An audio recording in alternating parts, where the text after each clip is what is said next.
Naghukay nga pala kami ng mga lungga dito sa palaisdaan at grabe, sobrang lalaki ng mga ayaman na nahuli namin dito. At hindi lamang yan isa kundi napakarami talaga. Mga magtatawid ang mga ayaman na to at siguradong napakatataba nito. Matagal-tagal na rin nung huli tayong nangapa at naghukay ng mga lungga dito sa palaisdaan na inariendo natin. Kaya ngayon, samahan nyo kaming manghuli dito. Kasama ko ngayon dito ang mga kapatid ko at saka ang mga pinsan ko. Dito nga ay nakakita kaagad ang isang malaking lungga ang kapatid ko, tag-usan, mababa daw at baka maabot na ang laman. Kaya inantay ko siya dito at nung kanyang nakapana, nahuli nga namin ang isang malaking ayama. Nung hindi pa nga niya inaangat ay alam niya agad malaki dahil nakapaan niya ang sipet. Pag-angat niya nga dito, iisa yung sipet, sayang. Pero okay lang yan, goods pa rin naman. Magtatawid ang isang ayaman na to at nung kinapa niya baka daw may asawa pa, wala na siyang nahuli. Ang isang to halos titimbang ito nagpas kalahati. Pero kapag singkaran ang taba at saka dalawang sipet, kalimitan ng isang piraso, kayang umabot ng mahigit pa sa 1 kilo. Tinalian na nga lamang dito ng sagyon ay maligi na si timba at makapangapa pa rin. Ito ang una naming huli, buena mano, sana ay marami pa kaming mahuli. Kalimitan kasi ng mga ayama ay nagsipagtago na sa mga lungga. At yung tong klaseng to, grabe. Siguradong masarap na naman ang ulam natin mamaya, yan yung lulutuin ko. Nilagay ko na nga dun sa timba tapos dito ay nagkakagulo na sila dahil marami palang nagsipaglabasan ng mga ayama. Kapag kasi bumababa ang tubig at umiinit ang sikat ng araw, kalimitan ay umaangat o umalabas ang mga ayama. May isang lungga ulit dito sila nakuha, mababa, at nung kanilang kapain, lumabas na ang isa pa ulit na magtatawid. Kung kanina lalaki magtatawid alimango o ayama yung ating nahuli, ngayon naman ay isang babae. Napakalaki rin ito at kalimitan talaga basta magtatawid o bulik, sila yung lumalaki ang sukat. Napakataba rin ito, 2 na yung ating nahuli. Isang lalaki at isang babaeng magtatawid. Pagkalagay ko nga noong isang ayama ay meron ulit silang inabot sa akin, ito naman ay yung bayog pa o yung ayama na malapit ng maging babae. Ang kapatid ko naman ay nakakapaulit dito, halos nasa iga na talaga, kukunti na lamang yung tubig.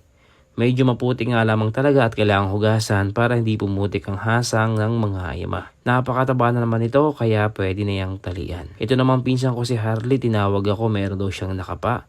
Isa na namang magtatawid na ayama. Kapag ganito na nasa tubig, medyo mahirap talagang kapain dahil napakatabang nila. Hindi mo nakikita kung saan sila nakapesto. At makalipas ng talian yung isa ay meron na naman siyang nahuli mas malaki kumpara doon sa kanyang unang nahuli, isa na namang magtatawid at ubod na naman ng taba. Grabe. Kinuha na nga dito ng kapatid ko para talian. Ayun no, napakataba talaga at siguradong marami pa tong mga kasamahan. Kapag magtatawid, kailangan talian po ng ayos ng sagyon ay hindi mapipitawan. Sayang kasi kapag natanggalan to ng sipet, pandagdag na rin yung timbang at masarap din po lalo na kapag ganito kalalaki. Ito na yung mga nahuhuli namin, napakaganda po ng sukat, halos malalaki. Ang mga sugpo naman po, ganito pa lang po yung sukat kaya hindi pa natin ito kukuhanin, papakawalan na muna natin. At ito naman po si Kuya Unad, grabe, walang sipit na naman yung kanyang nahuling isa. Medyo maedad na po itong ayama na to, pero napakataba po nito, kaya kinuha na rin po namin at tinalian. Nilagay ko na rin po dito sa timba, baka makatakas pa. At para may maipang ulam mamaya at maibigay dito sa ating mga kasamahan ay gumayad nga pala sila dito ng mga bangus nang sa gayon ay may maiulam. Ito nga pala mga bangus nito ay tira na lang natin dito.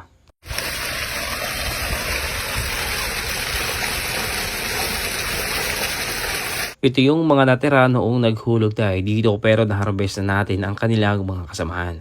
Yung iba medyo maliit pa dahil itinigilan natin ang pagpapakain dito. At yun namang medyo mahihilab na ay pinakuha na kasana nila para maiulam na nila mamaya. At oo nga pala, ubusin na rin natin ang mga bangus dito dahil huhulugan ulit natin ito ng panibagong mga similya. Yung pong medyo maliliit pa ay ibinalik na lang ulit namin dito sa palaisdaan nang sa gayon ay lumaki pa. Ito naman pong ilang pirasong to, iihawin namin mamaya. At tinawagan nga pala po tayo nitong ating in-order na buhangin. Magpapadeliver nga pala po ulit tayo ng isang truck. Kaya sumaglit muna po ako dito at iniwanan ko muna sila doon. Pumunta po tayo dito para bayaran at saka po para ituro kung saan po ba ilalagay. Kahapon po nakapagpaha ko tayo ng isa, ngayon ay isa po ulit. Unti-unti lamang po, bagamat hindi agad natin tumatapos, ang mahalaga ay may progress po tayo dito. At pagbalik ko po ay nakasalang na dito ang bangus at bidbid, nag-iihaw na po sila. At grabe, napakasarap po nito dahil sariwang-sariwa po ito, nagsisipagpaltukan pa po kanina, napakasarap inihaw. At makalipas na po yung ilang minuto, ayan o grabe, siguradong lutong-luto po ito at napakabango po ng kanyang amoy. At syempre, meron din po kami ditong inihaw na lukan. Kung hindi nyo pa po ito natatry, grabe napakalasa po kapag iniihaw po ang lukan. Ito nga pong kapatid ko ay hindi nakapagtiis na mabak na siya ng isang inihaw na isda, napakalasa naman po talaga. Kaya nung luto na po lahat ay tinawag na po lahat ng mga kasamahan dito, oras na para kumain ng tanghalian. Nandito nga po yung mga kasamahan natin, magpapahinga muna po kami. At nandito naman po sa labas yung pamangkin ko at yung isa ko pang kuya, nag-iihaw pa rin po ng lukan, dagdag ulam. Napakasarap po niyan, lalo na po kapag may kalamansi at sili. Makalipas po yung isang oras, nagpahinga po at nahulawan, bumalik na po ulit kami dito para manghuli at dito po ay nakahuli na kaagad po sila ng isang babaeng magtatawid na napakataba. Ngayong hapon nga po, ito yung aming unang huli, buena mano, sana ay marami pa kaming mahuli. At dito nga po sa puntong to ay medyo malalim po yung butas na kinakapahan itong kapatid ko. Pero nung ipinasok niya na po yung kanyang paa, lumabo ang tubig sa ilalim. Lumabas na po itong isang ayama. Napakaganda na po ng sukat nito. Pwedeng-pwede na po at sana po ay mataba kapag nahibo na. At inugasan nga lang po ng kapatid ko at pinisil, grabe. Napakataba nga po, ayan o grabe. Siguradong napakaganda naman po na mahuhuli natin dito. Ito po yung pangalawang huli natin dito sa pangalawang lusong natin. Siyempre, kailangan po itong talian ng naka-X para hindi mapitawan. Kung yung kanina ay magtatawid, ito naman ay magtatawid din pero tinatawag natin itong palangaan. Ayan. Medyo mas matagal pong mapitawan ng sipit ito kumpara doon sa isang magtatawid. At dito naman po sa isang puntong to ay nakadapa na po yung kuya ko dahil napakalalim po ng butas. Dalawang kamay nga pala po ang gamit niya dahil nahawakan na rin niya po yung ayama. Maya-maya nga po ay itinaas niya at isa na naman pong palangaan. Magtatawid po at grabe, kulay ube. Kapag ganito po na malaki yung mahuhuli kahit po medyo malalim yung hukay, ay siguradong sulit na sulit. Muntik pa nga pong makatakas kanina. Ay no, grabe. Sipit pa lang po niyan ay ulam na. Kaya po tinapakan niya na dito para hindi na makatakas at tatalian na po. Ito talaga yung nakakapanghinayang po kapag natanggalan ng sipit dahil napakalaki. At dito naman po sa puntong to ay nakakapa po sila ng malaking lungga. Kaya nga lamang po ay may malalim na tubig kaya ginawan po nila ng paraan, nilimasan din po. Nandito nga rin pala po ang kapatid ko na si Junmark, hawak niya po yung mga ayama na nahuli na rin po. Bisitahin niyo rin po yung kanyang page dahil may upload rin po siya doon. At maya-maya nga po matapos limasan po yung tubig ay nandito na yung lungga, lumitaw na. Ayun po, grabe, napakalalaki po nitong lunggang to pero sana po ay may mga laman. Maya-maya po pinuntuhan ko muna saglit dito yung isa ko pang kapatid dahil meron naman po siyang lungga na hinukay dito. Medyo mababa lamang po. At yun o grabe, isa naman pong babaeng magtatawid ang kanyang nahuli dito. Maya-maya po pagbalik ko, hindi ko na matanaw yung aking kapatid. Grabe, napakalalim na po nung kanyang hinuhukay. At halos hindi na po siya makita kapag malayo. Kaya lamang po nakapaa niya nga daw po at grabe, nanlalaban po. At nung kanya nga pong iangat, bumungad po sa amin ang napakalaking ayama po. Ay no, grabe. Tuwang-tuwa nga po kami dito dahil napakalaki po nung kanyang nakuha. Bagamat medyo mahirap nga pong kuhanin, ay sulit na sulit naman po dahil grabe.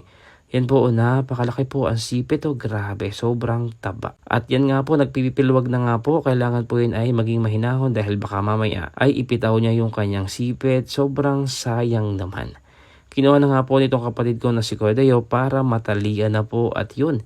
Ito nga po yung mga nahuli namin. Halos nagsabay-sabay na po dito sa pagtatali dahil mahirap po talaga itong talian lalo na kapag ganitong mga magtatawid. At kalimitan po, ito po yung mga nabibili po natin sa mga manghuhuli po sa labas na mga payat pa at sila naman po yung napapataba po natin dito kapag nasa loob na sila ng palaisdaan.